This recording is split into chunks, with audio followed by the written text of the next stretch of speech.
आयत नंबर 87 से शुरू करें। सुने शाबाश। अऊज़ु बिल्लाहि मिनश शैतानिर रजीम। फमा लकुम फिल मुनाफिकीन फिअतैन वल्लाहु अरकसहुम बिमा कसबू अतुरीदूना अन तहदू मन अदल्लल्लाह वमन युद्लिलिल्लाहु फलन तजिद लहू सबीला। इसको पढ़िए। फलन तजिद लहू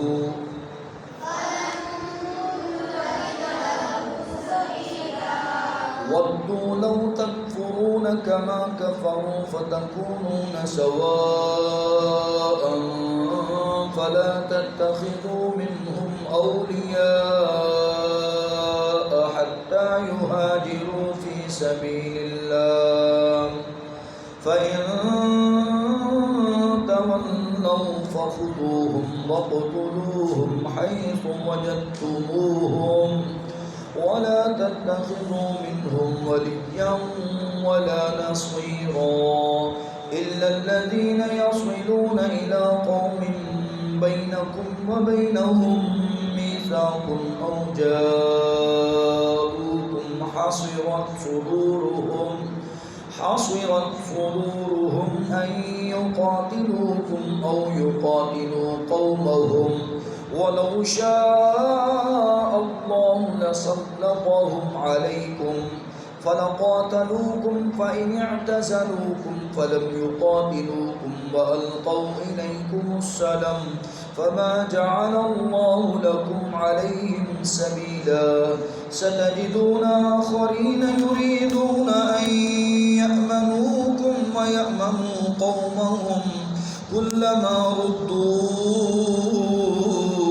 إلى الفتنة أركسوا فيها فإن لم يعتزلوكم ويلقوا إليكم السلم ويكفوا أيديهم فخذوهم واقتلوهم حيث ثقفتموهم وأولئكم جعلنا لكم عليهم سلطانا مبينا وما كان لمؤمن أن يقتل مؤمنا إلا خطأ ومن قتل مؤمنا خطأ فتحرير رقبة مؤمنة ودية مسلمة إلى أهله إلا أن يصدقوا فإن كان من قوم عدو لكم وهو مؤمن فتحرير رقبة مؤمنة وإن كان من قوم بينكم وبينهم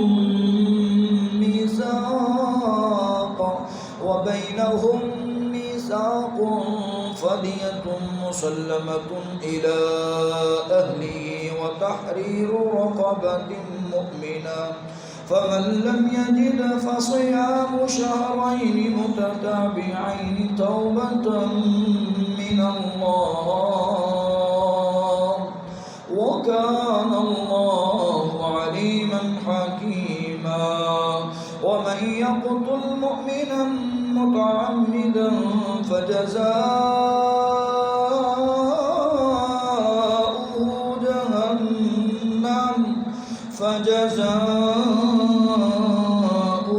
جهنم خالدا فيها وغضب الله عليه ولعنه وأعد له عذابا عظيما يا أيها الذين آمنوا إذا ضربتم في سبيل الله فتبينوا ولا تقولوا لمن ألقى إليكم السلام لست مؤمنا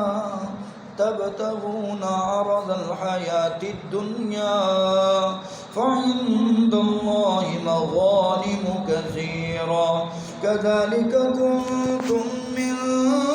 قبل فمن الله عليكم فتبينوا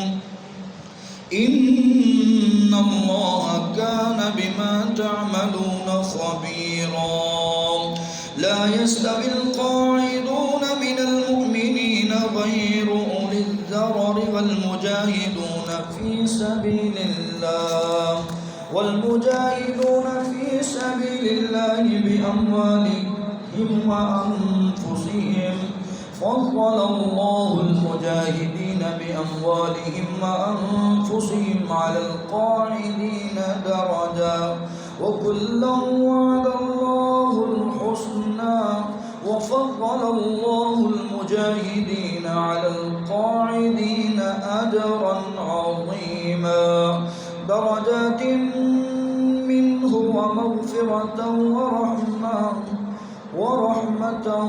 وكان الله غفورا رحيما إن الذين توفاهم الملائكة ظالمي أنفسهم قالوا فيما كنتم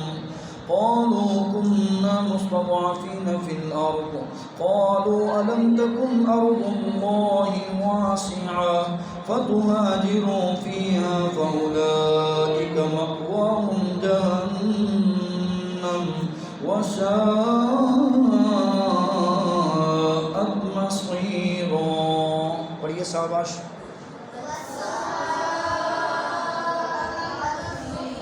إلا المستضعفين من الرجال والنساء والبلدان لا يستطيعون حيلة ولا يهتدون سبيلا فأولئك عسى الله أن يعفو عنهم وكان الله عفوا غفورا ومن يهاجر في سبيل الله يجد في الأرض مراغما كثيرا وسعة ومن يخرج من بيته مهاجرا إلى الله ورسوله